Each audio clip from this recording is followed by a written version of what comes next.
Salut les Anacalypsiens, bienvenue dans cette nouvelle vidéo d'Anacalypsie. Donc aujourd'hui on se retrouve pour l'épisode 6 de Pékin Express, donc un épisode qui fut plutôt bon. Moi je l'ai beaucoup aimé, malgré la troisième épreuve.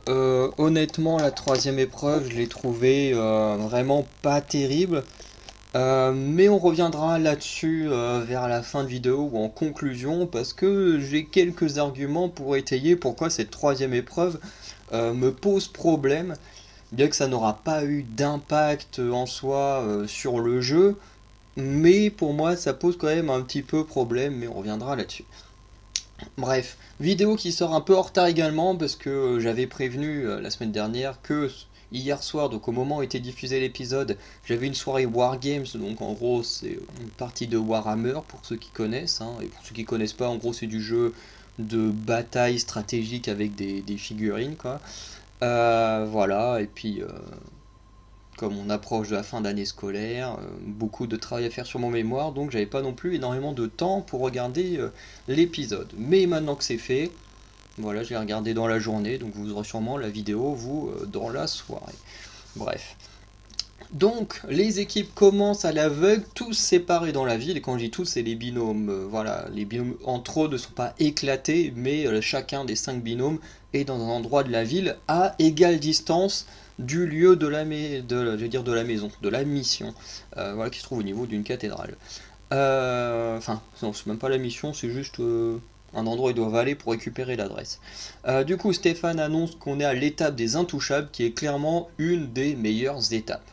Franchement, quand en plus c'est une période comme là où on a beaucoup de personnes qu'on aime bien, certains qu'on n'aime pas trop, c'est une étape qui est hyper stressante et même habituellement c'est plutôt cool parce que là où les saisons classiques, enfin les épisodes classiques de Pékin Express, et hop on part, il y a une petite épreuve à faire, ensuite il part, il y a la course et puis ensuite il y a quasiment que de la course, à part les drapeaux qui peuvent donner un petit peu de suspense et tout. En soi, c'est pas aussi dingue que ça. Il y a le produit d'immunité qui apporte un petit peu de choses entre deux, mais voilà, quand le stop en soi c'est assez répétitif, c'est quasiment toujours la même chose, et c'est pour ça qu'il y en a même certains qu'on montre pas, parce que bah, globalement, ils font tous la même chose, hein, juste demander est-ce qu'on peut aller dans votre voiture, on n'a pas d'argent, machin, c'est une course, enfin bref. Voilà, il n'y a pas besoin de faire des tonnes. Et c'est là où j'aime bien ce genre d'épreuves comme les intouchables, comme la demi-finale et la finale, parce que bah, ce sont des épisodes où on n'est plus dans les mêmes codes que les épisodes classiques de Pékin Express, et que du coup, bah, il y a un peu de changement, et que ça fait du bien des fois d'avoir un peu de changement. Voilà. Donc, au départ, pas de stop. Ils doivent tous se débrouiller pour aller jusqu'à la cathédrale à l'aveugle en demandant à des gens autour d'eux, même s'ils ne savent pas vraiment s'il y a du monde autour d'eux, mais ils doivent se débrouiller pour trouver des locaux à l'aveugle et des locaux qui acceptent de les emmener jusqu'à la cathédrale à l'aveugle. Donc voilà, Nathalie et Angie vont être les premières à trouver une personne pour les guider, suivi de Xavier Céline en second. Et c'est même les deux binômes qui vont arriver quasiment en même temps, dans les mêmes temps, au niveau de la cathédrale. Et du coup, quand on arrive à la cathédrale, ils peuvent enlever les bandeaux et du coup reprendre la route de manière classique. Et du coup, une fois la course reprise de manière classique, ils vont devoir faire une sorte de... Alors c'est pas une vraie balançoire dans le sens propre du terme de ce qu'est une balançoire, mais ça revient un peu au même dans le sens où tu es surélevé, puis après bah, ton corps il balance au bout d'une corde, un peu comme si tu faisais de la balançoire.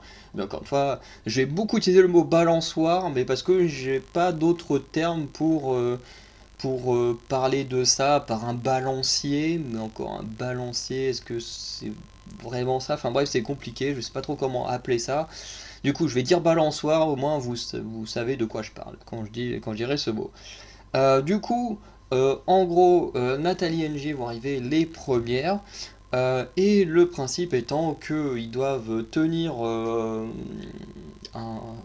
je sais pas comment appeler ça, un truc hein, qui va les tirer en l'air, puisque tu as un gars avec un véhicule qui va tirer la corde, donc ça va les surélever jusqu'à 20 mètres de haut, c'est quand même énorme, 20 mètres. Et ensuite, c'est à eux de décider quand ils veulent lâcher, et quand ils lâchent, du coup, ils se retrouvent à balancer. Et une fois qu'ils sont balancés, il y a à peu près 40 secondes qu'ils ont pour ouvrir une petite banane qu'ils ont au niveau du ventre, pour prendre une sorte de ballon avec de la peinture et de la jeter dans une cible. L'épreuve, elle est horrible. Je pense que c'est sûrement l'épreuve la plus compliquée de l'épisode à faire. Et voilà, donc je trouve que voilà, c'est une épreuve hyper dure, mais où tout le monde s'est surpassé, puisque beaucoup avaient la peur du vide, et même quand t'as pas la peur du vide, que t'es là à 20 mètres de haut, c'est quand même énorme. Je pense que n'importe qui ait peur ou pas du vide, ne serait pas hyper à l'aise. Je dis pas que quelqu'un qui n'a pas peur du vide aurait forcément peur en y étant, mais forcément avoir un petit côté où quand même c'est pas rassurant, je pense que tout le monde l'aurait. Surtout quand tu vois une personne le faire, que toi tu passes après, que tu entends la personne en train d'hurler parce que tu te fais traîner par la corde et tout. Enfin bref, ça a l'air d'être vraiment spectaculaire et voilà. Mais après, moi j'avoue que je sais pas pourquoi, mais je serais plus rassuré avec quelque chose comme ça qui fait un balancier plutôt que juste me jeter dans le vide avec le saut à l'élastique. Alors je sais pas pourquoi, mais je trouverais ça plus rassurant de me jeter dans un truc en balancier que de me jeter tout droit vers le sol. Voilà, c'est juste un détail comme ça. Donc Nathalie et Angie, comme je disais, elles vont arriver en première, suivies de près par les sœurs Alexandra et Laura. Euh, du coup, on arrive avec Angie et Alexandra qui sont déjà toutes les deux en mode j'ai peur du vide, je suis pas sûr de y arriver, machin. Nathalie, du coup, est la première à tester la balançoire géante, même si, du coup, en fait, chacun des membres du binôme doit le faire et toucher la cible. Donc Nathalie elle tente, elle tire, boum, elle tire à côté de la cible. Du coup, Angie est obligée d'y aller, même si elle a très peur de le faire, elle le fait quand même, mais pareil, elle rate la cible. Donc compliqué. Ensuite, c'est au tour des sœurs d'y aller, comme elles sont arrivées en deuxième. Donc Laura, elle y va, elle est plutôt à l'aise, elle fait partie des rares qui n'ont pas crié dans tous les sens, et en même temps elle l'a fait aussi pour donner du courage à sa soeur en disant même si moi j'ai peur en étant là-haut, bah faut que je montre à ma soeur que ça fait pas si peur que ça, et que comme ça, ben ça peut calmer sa peur et qu'elle ait plus de courage pour faire cette épreuve. Et du coup, Laura va faire la chose, va réussir du premier coup à toucher la cible. Alexandra, du coup, malgré le fait qu'elle ait très très peur, du coup, elle va se lancer et va également toucher la cible du premier coup. Et du coup, les sœurs peuvent du coup partir continuer le stop et aller jusqu'à Stéphane, parce que le premier arrivé à Stéphane est qualifié et aura un rôle stratégique pour la suite de l'aventure. Ensuite, après les sœurs, du coup, c'est au tour de Xavier et Céline de faire l'épreuve. Donc Xavier va se lancer en premier et va réussir à toucher la cible du premier coup. Céline, du coup, malgré qu'elle est un peu moins à l'aise, du coup, va quand même se lancer, mais va rater la cible. Après Xavier et Céline, c'est au tour de Clément et Emeline qui vont se lancer. Clément qui a peur du vide également, mais qui va tout de même se lancer dans le vide et qui va réussir à toucher la cible du premier coup. Pareil pour Emeline, elle a beaucoup moins peur du vide, mais elle se lance et elle touche la cible du premier coup. Donc Clément et Emeline partent en deuxième position et du coup se battent avec les sœurs pour arriver en première position. Ensuite, on a Chirine et Alexandre qui sont les tout derniers arrivés. Chirine se lance en première, beaucoup plus courageuse que son compagnon, et du coup va réussir du premier coup la mission. Ensuite, Alexandre, j'ai marqué Alexandra, mais c'est Alexandre, du coup, qui à la tyrolienne avait refusé de le faire, alors que je trouve que la tyrolienne c'est clairement moins. Enfin, ça fait moins peur que la balance. Mais ça montre que voilà, Alexandre a pas mal évolué depuis le début de l'émission, même si moi je l'aime pas, bah, je suis capable de le reconnaître, hein. Je l'ai même défendu sur les réseaux sociaux, alors qu'encore une fois je ne l'aime pas plus que ça, mais je l'ai défendu parce que des gens disaient de la merde sur lui, alors que quand même on a vu qu'il a bien évolué sur les épreuves, tout ça, il se surpasse sur des trucs, notamment il va se surpasser alors qu'il a peur de faire ce genre de choses, et malheureusement dans la balançoire il va rater son tir. Du coup, affrontement entre les sœurs et le binôme surprise pour remporter cette première épreuve. Et malgré l'avance des sœurs, c'est bien Clément et Emeline qui vont arriver à Stéphane avec 6 minutes d'avance. Voilà, parce qu'en fait, on se rend compte qu'en fait, les sœurs, elles ont pris une route qui en fait était beaucoup plus longue que celle qui a été prise par Clément et Emeline. Et du coup, même si elles avaient de l'avance étant partie première, et ben le fait que leur route soit plus longue, et ben ça a fait que le binôme surprise a pu arriver avant elles. Du coup, Clément et Emeline sont déjà qualifiés pour la prochaine étape, donc eux plutôt pas de problème, ils sont tranquilles jusqu'à la fin. Et du coup, Stéphane annonce que Clément et Emeline ont un rôle stratégique et tout simplement, à partir de maintenant, les 2 prochaines courses, il faut que les 2 premiers binômes, enfin que 2 binômes arrivent jusqu'à Stéphane. Donc les 2 premiers qui arrivent, ils sont entre guillemets presque qualifiés. Puisqu'ensuite c'est à Clément et Emeline de choisir entre ces deux-là qui sera qualifié pour la prochaine étape. Voilà, c'est plus ou moins ça. Et en plus, ce qui est assez intéressant, c'est que comme Xavier et Céline, en fait, Clément et Emeline sont les seuls à ne pas être en stratégie avec un autre binôme. Alors même si ils s'entendent plutôt bien pour la plupart, mais Clément et Emeline étant arrivés après les autres, tout comme alors Xavier et Céline ne sont pas arrivés après les autres, mais ils ont le point commun de ne faire partie d'aucune stratégie. Et ça, je trouve ça plutôt intéressant. Donc la course reprend avec les 4 binômes restants qui doivent aller au marché. Du coup, on a Nathalie et Angie qui vont prendre la route en première. Et au marché, chaque binôme vont devoir ouvrir 2 paniers, donc il y en a au moins 5 ou 6 devant eux. Et ils doivent en ouvrir 2 et chacun des membres du binôme devra manger tout le contenu de sa propre assiette. Voilà. Donc Nathalie NJ, elle commence en tombant sur de l'intestin de vache. Donc quand même un truc qui n'a pas l'air très très bon. Les sœurs, elle débutent avec les testicules de taureau. C'est pas tellement mieux. Et Xavier, Céline, Alexandre et Chérine, eux, vont également débuter avec l'intestin de vache. Donc voilà. Ensuite, au deuxième tour, Xavier et Céline doivent manger des tripes. Voilà, et ils vont manger très vite. Xavier va pas mal encourager Céline, notamment je sais plus comment on appelle ça, hein, comme dans le monde du catch, où tu es là en train de demander au public d'encourager ton partenaire et tout. Voilà, c'est un peu ce que Xavier il va faire, il va demander à la foule d'encourager Céline, et puis du coup, avec les encouragements de la foule, de Xavier, du coup Céline va manger plus rapidement ses tripes. Enfin pas ses tripes à elle, hein, celle qu'il y avait dans son assiette, et du coup Céline et Xavier vont repartir en premier, ils vont même être clairement les tout premiers à arriver jusqu'à Stéphane, et j'avoue que quand ils ont appris qu'ils étaient qualifiés, ils vont exploser de joie, enfin quand ils ont appris qu'ils étaient dans les 2 binômes à se qualifier pour être choisis, mais leur explosion de joie, elle m'a donné des frissons. Je vous explique pas, ça m'a vraiment touché parce que c'est vrai que c'est un binôme que moi j'adore. C'est pas mon préféré, mais c'est un que j'aimerais beaucoup voir en finale avec Clément et Emeline et les sœurs, même si c'est pas possible parce qu'il y a que 2 binômes en finale, mais bref, vous avez compris. Du moins, c'est les 3 que j'aimerais voir en demi-finale. C'est peut-être mieux dit comme ça. Mais c'est vrai que ça m'a touché parce que c'est vrai que c'est un binôme qui s'est parfois qualifié pour des épreuves d'immunité, je crois 2 fois si je dis pas de bêtises, mais qui malheureusement n'a jamais eu cette chance de gagner une immunité ou de gagner une étape. Et du coup là, le fait de se dire que voilà ils peuvent être qualifiés, qu'ils peuvent ne pas être en danger, tout ça, ben eux ils sont hyper contents. Enfin, et franchement j'ai adoré la réaction, ça m'a vraiment donné des frissons.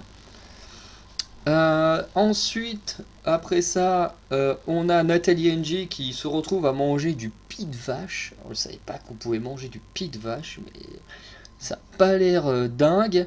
Et du coup, Alexandra et Laura mangent la même chose et elles repartent en deuxième position. Voilà. Du coup, après l'arrivée des sœurs, du coup, les inconnus, enfin le binôme d'inconnus et le couple stratège, comme les appelle Stéphane en voix off, vont être rapatriés À l'arrivée, comme les sœurs, enfin il y a déjà 2 binômes d'arrivée, donc ça sert à rien de continuer à les torturer. Un peu comme pour la balançoire, hein, le binôme d'inconnus, le couple stratège et Xavier et Céline avaient été rapatriés puisqu'ils n'avaient pas réussi la mission et qu'il y avait déjà 2 binômes d'arrivée, enfin un binôme d'arrivée du moins, voilà, et qui avait pris la qualification. Du coup, Clément et Emeline doivent choisir entre les sœurs ou Xavier et Céline. Et le binôme surprise va hésiter pour plusieurs raisons. La première, c'est qu'ils aiment beaucoup Xavier et Céline, et notamment quand Clément va annoncer son choix, il va dire que Xavier et Céline, en fait, sont les seuls à leur arrivée. Enfin, tout le monde a été plus ou moins, voilà, chaleureux, on va dire, en étant assez cool, mais Xavier et Céline sont les seuls à avoir eu un message gentil pour eux, enfin, voilà, quelque chose en mode, voilà, on est là, on est dans de la compétition, mais on n'est pas là non plus pour se détester. Voilà, on veut gagner, mais on est quand même là pour vivre une aventure, pour vivre des relations humaines, à la fois avec les locaux, mais aussi avec nos adversaires et tout.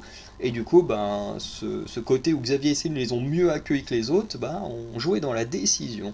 Donc comme quoi, le social, hein, même à Pékin Express, compte tout autant que à koh. Voilà. Ils hésitent également parce que les sœurs sont très fortes, parce que d'un côté ils ont envie de voter au mérite, et techniquement au mérite c'est vrai que les sœurs sont celles qui ont gagné le plus de choses, voilà, donc elles ont quand même enchaîné 3 étapes à la suite, c'est quand même énorme. Voilà, plus quelques immunités, je crois qu'elles sont même à 3 ou 4 étapes de gagner en tout, enfin bref, c'est énorme ce qu'elles ont fait. Et du coup, voilà, elles sont hyper fortes, et du coup, il y a le côté sportif du binôme surprise qui se dit, ben, on a envie de les prendre parce que voilà, elles sont très fortes, ça fait des adversaires de taille, mais en même temps, elles sont très fortes, donc ça fait des adversaires de taille, et du coup, ben, potentiellement, qui peut plus facilement les vaincre que des binômes un peu plus faibles. Parce que les sœurs, tout le monde le dit, hein, parmi les binômes, c'est clairement le binôme le plus puissant. Donc bah, techniquement, si tu continues à le rejeter et que tu l'envoies au duel final, il y a des chances qu'il puisse être éliminé et de te débarrasser du binôme le plus fort pour continuer l'aventure et avoir plus de chances de gagner. C'est comme à koh, hein, c'est exactement la même chose. Et la troisième chose, c'est qu'il y a l'alliance des 3 binômes, les inconnus, le couple et les sœurs. Donc il y a aussi ce côté, et honnêtement, juste pour ça, j'aurais fait exactement le même choix que Clément et Emeline, c'est de choisir Xavier et Céline. Du coup, Xavier et Céline sont immunisés, c'est ce qui s'est passé, et moi j'aurais fait exactement le même choix, pour la simple et bonne raison, c'est que tu prends Xavier et Céline. Tu dis déjà, toi ton binôme, il n'est pas dans une alliance. Tu prends Xavier et Céline, ils sont pas dans une alliance. Tu laisses les 3 autres qui sont dans exactement la même alliance, et tu les laisses s'entre-déchirer entre eux. Bah alors moi c'est clairement ce que j'aurais fait. Je me serais dit, bah tiens, la petite alliance là, hop, alors je préviens, c'est pas des doigts d'honneur, hein, c'est bien mes index, hein. Euh, voilà, je les aurais laissés se battre entre eux. J'aurais permis à un membre de l'Alliance de se qualifier en sachant que ben t'aurais jamais pu débattre avec.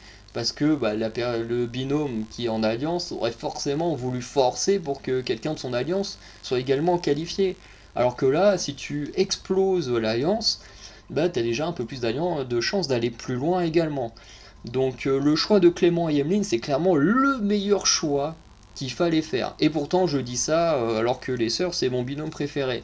Mais pour moi, c'était clairement le meilleur choix à faire pour exploser l'alliance, même si globalement, ils gardent tous leur lien entre eux, parce que voilà, ça va pas être suffisant pour les briser, mais moi, j'aurais fait ça dans l'espoir que l'alliance se brise.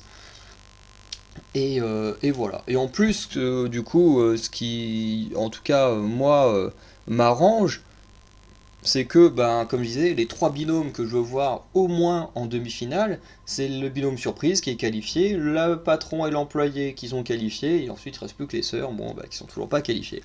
Mais du coup, je me disais, il y a déjà 2 binômes sur 3 parmi mes favoris qui sont déjà qualifiés, donc déjà, je me dis, je suis assez soulagé, même si, bon, les sœurs, faudrait peut-être se bouger le cul. Ensuite, la course repart pour la 3e épreuve. Donc, cette fois, il faut être absolument dans le top 2. Celui qui arrive 3e, c'est direct duel final. Voilà, il n'y a pas, y a pas à chier, hein. Voilà, tu vas au duel final direct. Alexandre et Chien vont partir en premier très vite. La mission, du coup, c'est ils vont aller dans le stade de la ville, énorme stade. Pardon. Et ils vont devoir affronter du coup Miguel Martinez. Ouais, j'étais pas sûr que c'était ça. Bien Miguel Martinez, donc qui est l'un des meilleurs gardiens du pays, hein, et un des plus appréciés. Apparemment, c'est également l'actuel gardien de l'équipe nationale. Ça, c'est des trucs que j'ai trouvé sur internet. Après, je préfère le mentionner comme ça, c'est pas certain. Mais en tout cas, il ferait également partie de l'équipe nationale. Donc voilà, c'est pas n'importe quel gardien. Mais comme j'ai remarqué, parce qu'il y a, comment il s'appelle, Lucas Studio qui a fait une vidéo, justement, il a fait une vidéo par exemple avec le ping-pong où il affrontait d'abord des noobs, hein, jusqu'à arriver jusqu'à un professionnel du ping-pong. Et ben récemment, il a fait la même vidéo en passant pareil de gens noob en tant que gardien de foot à des mecs beaucoup plus expérimentés et même quasiment des professionnels dans leur domaine. Enfin, certains étaient même pros dans leur pays voilà. Donc j'ai remarqué en fait que soit là avec Miguel Martinez ou avec ceux de la vidéo de Lucas Studio, c'est que les pros ils ont tous le même point faible.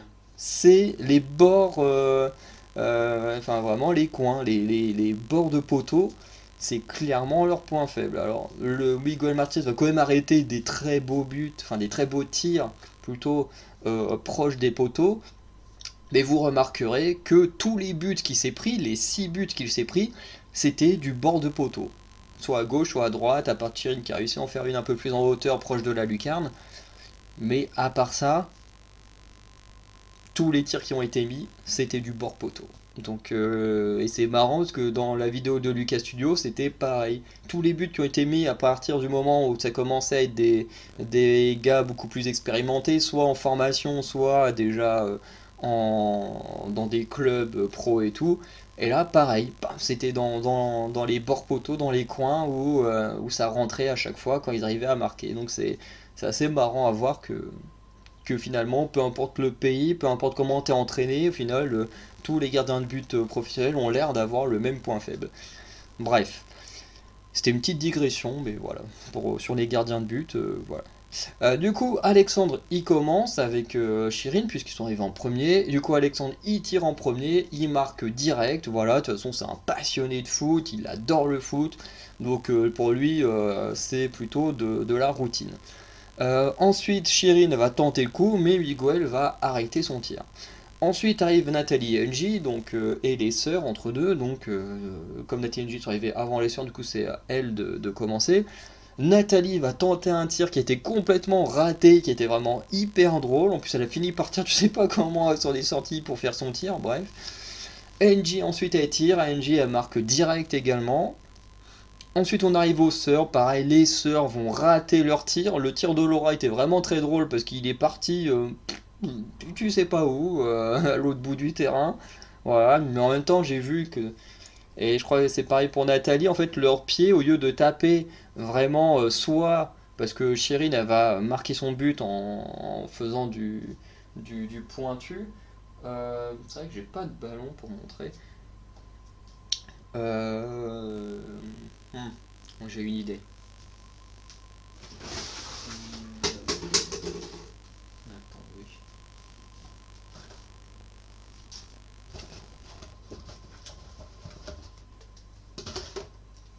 Ok. C'est pas un ballon, mais ça va être pratique pour expliquer mon propos. En fait, quand on tire un ballon, en général, soit tu le tires du pointu directement dedans, ce qui fait que la balle, elle va partir soit tout droit, soit bah, si tu tapes un peu trop bas, il va partir en hauteur.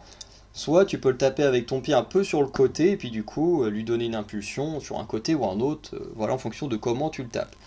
Sauf que le problème, en fait, c'est que quand Nathalie ou, où Laura a tiré, en fait, leur pied, au lieu de taper sur le côté là, en fait, ils tapaient sur le côté là. Ce qui fait que bah, la balle, automatiquement, elle part dans une direction qui n'a pas lieu d'aller. Donc, voilà, j'espère que la petite démonstration vous aura aidé à expliquer mon propos, parce que c'est compliqué à expliquer quand on n'a rien en main, mais voilà. Du coup, au lieu de vraiment taper dans la balle, il tapait sur le côté, et il faut automatiquement, la balle part n'importe où si tu tapes pas correctement dedans.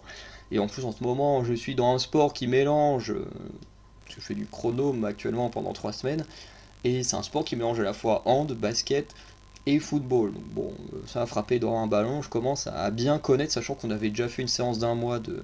Enfin, 4 séances du coup, pendant un mois de football, donc bon, voilà, taper dans un ballon, ça commence à me connaître. Même si j'aime pas le foot, mais bon. Euh, voilà, donc ensuite on revient à Alexandre et Chirine. Du coup, Chirine va réussir à marquer son but du deuxième coup et va pouvoir repartir. Enfin, du coup, pouvoir partir avec Alexandre. Le gardien va tirer des très beaux tirs de Nathalie et de Laura, notamment sur les coins. Voilà, je trouvais ça plutôt stylé. Malgré ça, Nathalie va quand même marquer un but en deuxième. Ensuite, bah, du coup, Nathalie et Angie elles peuvent partir. Les sœurs, elles vont galérer à mort à marquer des buts, mais ils vont petit à petit réussir à en mettre, notamment Laura en première, puis... non, Alexandra en première, puis ensuite Laura. Et du coup, tout le monde peut repartir prendre la course. Mais tout n'est pas aussi simple. C'est que pour repartir, c'est pas juste tu prends la voiture, tu arrives jusqu'à Stéphane, il y a le panneau voiture interdite. Et du coup, ils doivent prendre des véhicules à pédales. Et du coup, forcément, Alexandre et Chéri, ils arrivent en premier, ils ont un choix de luxe en prenant des vélos, certes des vélos pour enfants, mais des vélos, ce qui est clairement le véhicule le plus rapide de ce qu'il y a. Et du coup, ils vont arriver clairement premier très facilement. Et tout se joue ensuite au suspense entre Nathalie Ng et Alexandra et Laura, puisque dans la partie en voiture, le binôme d'inconnu va être déposé sur le bord de la route. Les sœurs vont leur passer devant en voiture. Du coup, Nathalie et Ng vont retrouver une voiture après et reprendre la course normalement. Du coup, les sœurs qui étaient parties en dernière du stade arrivent en deuxième au panneau voiture interdite et elles vont faire le mauvais choix de véhicules. Elles vont prendre un truc à deux là qui est vraiment pas pratique à conduire, où t'as même pas de place pour les sacs. Enfin bref, c'est pas terrible. Du coup, les inconnus qui étaient partis deuxième du stade arrivent en troisième au panneau voiture interdite, mais vont prendre une Rosalie et qui du coup déjà est beaucoup plus spacieux, tu peux plus facilement pédaler et tout. Et du coup avec la Rosalie, les inconnus vont dépasser les sœurs et du coup finir deuxième. Du coup les sœurs vont pour la première fois à un duel final, parce que là elles n'ont pas le choix, elles sont dernières, elles doivent aller au duel final. Du coup, entre deux, Clément, Evelyne, Xavier et Céline doivent choisir qui sera qualifié pour la prochaine étape et qui ira du coup par défaut au duel final contre les sœurs. Et du coup, le choix se porte vers Nathalie et Ng afin de laisser les binômes les plus forts, entre guillemets, surtout les sœurs qui voulaient exclure. Mais parce que voilà, Alexandre et Chirine ils sont bons sur le. Ils sont de mieux en mieux, mais c'était pas non plus le most, parce que Clément et Emeline ont clairement pris leur place. Avant que Clément et Emeline arrivent, certes ils étaient très forts derrière les sœurs. Une fois que Clément et Emeline sont arrivés, ils ont créé une petite séparation entre les sœurs et le couple stratège. Voilà. Et du coup, le duel final se joue entre les sœurs et les amoureux. Bref. Le duel final, du coup, c'est Laura contre Chirine. Du coup, elles doivent prendre la route, faire une petite mission. Le hockey, c'est pas le moment. Et du coup, la mission, c'est de récupérer 7 pièces de puzzle dans un panier où il y a 2-3 serpents. Bon, pour Laura, ça a l'air d'être une formalité. C'est juste concentré sur les pièces, elle les a prises sans faire attention aux serpents. Là où Chirine a un peu plus galéré, eu un peu plus peur des serpents. Mais du coup, les deux vont quand même faire leur truc. Alors, je déteste cette épreuve, franchement. Enfin, pas dans le jeu, mais moi je la ferai, mais jamais de la vie j'arriverai à former ce qu'on me demande. Là, le cobra, j'aurais été incapable de le faire. Bref. Chirine va réussir à faire le cobra en première. Du coup, elle repart première. Laura, elle le finit en deuxième. Et du coup, Chirine, même si elle a été déposée entre deux et qu'elle a pu retrouver une voiture, elle va quand même arriver à Stéphane en première. Du coup, le binôme des amoureux ben, l'emporte. Hein, voilà, eux, ils sont tranquilles, ils sont sauvés. Tandis que bah, les sœurs, pour la toute première fois de l'aventure, goûtent à la défaite. Et ouais, c'est la première fois qu'ils goûtent à la défaite. Mais heureusement, l'épreuve est non éliminatoire, donc mon binôme favori aura la chance de se défendre, de se qualifier pour la prochaine étape, puisqu'à partir de la semaine prochaine, toutes les épreuves sont éliminatoires. Il n'y a plus de chichi. À partir de ce moment-là, tout est éliminatoire, surtout que la semaine prochaine, ça va être hyper intéressant également, puisque ça va être un épisode pour se qualifier au Brésil. Voilà. Donc c'est plutôt cool. En sachant qu'ils sont encore 5 binômes, donc il y en a un qui ira pas au Brésil, donc ouais, il y aura 3 courses, enfin 3 étapes au Brésil, ouais, ça va. Ça va, ça va. Enfin, attends. Ouais, s'ils sont. Oui, là, ils sont encore 5. Donc la semaine prochaine, c'est septième étape. Donc après, ils seront plus que 4. Donc après, oui, c'est ça. On élimine encore un binôme, demi-finale, finale. Donc ouais, il y aura 3 étapes au Brésil. Donc finalement, oui, ça va. Il y aura quand même suffisamment de choses à voir au Brésil. Voilà. Du coup, oui, comme je disais, épisode qui était vraiment très cool. Malgré que un binôme. Alors je dis pas que c'est volontaire, hein, voilà, je suis pas en mode théorie du complot comme les gens sur internet quand ils parlent de koh ou Pékin Express, j'ai l'impression de voir des débiles qui parlent d'un truc qu'ils ne connaissent pas, c'est n'importe quoi. Des fois t'es en train de leur expliquer des choses, ils sont là, oh, tu sais, avec le smiley, tu te dis mais putain mais réfléchissez un peu avant de dire des conneries, enfin, putain, des fois j'ai l'impression de vraiment à faire face à des gens qui ne réfléchissent pas. Si on leur donne une information, boum, au play, ils y croient tout de suite et ils cherchent pas à réfléchir, c'est incroyable. Bref. Et du coup, comme je disais, je trouvais que les 3 épreuves, surtout la troisième, en fait, avantageaient énormément un binôme plus que les autres. Dans le sens où le coup de la balançoire géante, ça, peu importe qui tu es, que tu sois, que tu aies peur du vide, que tu n'aies pas peur du vide, dans tous les cas, ça va impacter tout le monde. Parce que si tu as peur du vide, ça va être plus dur parce que tu as peur. Même si tu n'as pas peur, tu vas quand même avoir un gros stress à faire le truc. Et en plus, quand tu vas être balancé, bah, c'est pas simple de tirer dans une cible, même en étant balancé, même si t'as pas peur de jeter dans le vide. Enfin bref, cette épreuve-là, elle est vraiment géniale, elle est parfaite. Du coup, elle ne pose pas spécialement problème, puisque tout le monde peut être mis en difficulté sur cette épreuve, même si on verra, on a vu que 2 binômes ont plus ou moins réussi facilement. Ensuite, la deuxième épreuve, celle de la dégustation, peu importe qui tu es, c'est pareil, la dégustation, ça peut impacter absolument tout le monde. Bon, on a vu que Xavier avait plus de facilité, comme Alexandre, à manger des trucs dégueulasses, mais ça n'empêche que ça impacte quand même beaucoup de monde. Et du coup, bah, ça fonctionne bien comme épreuve. Que là, la troisième épreuve, c'est faire du tir au but. Du tir au but, et là, tu demandes à des gens passionnés de football de faire du tir au but. Mais j'ai envie de dire non, non. Et mon argument, du coup, qui vient un peu dans le sens où un binôme a été avantagé, mais pas, encore une fois, je ne vais pas dire que ça a été fait exprès, parce que ce binôme-là aurait pu être éliminé bien plus tôt qu'à ce moment-là.